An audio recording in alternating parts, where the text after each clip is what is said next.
The promises of God are just that. They're promises. We can believe them and claim them. However, you still need to approach the promises of God with care. If you diligently heed the voice of the Lord your God and do what is right in His sight, give ear to His commandments and keep all His statutes, I will put none of the diseases on you which I have brought on the Egyptians. For I am the Lord who heals you. That's a promise, initially given to Israel as they wandered in the wilderness, and we can claim it today. But we claim it according to the will of a God who sees the big picture. We live in a world that's been racked and almost wrecked by sin for 6,000 years. Even babies get cancer.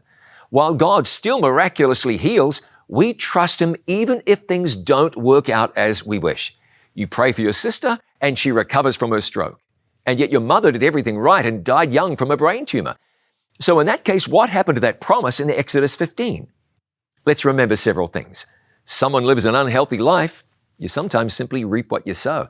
But wait, you say, my father followed all the right health principles all his life. But let's keep in mind, we live in a sinful world where disease and illness are rife. You know, there's no perfect explanation for this.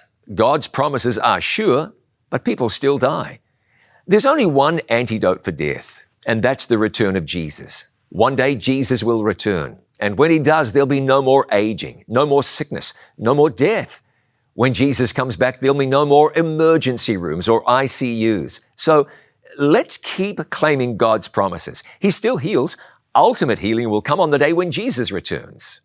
And that's an absolute promise. I'm John Bradshaw for It Is Written. Let's live today by every word.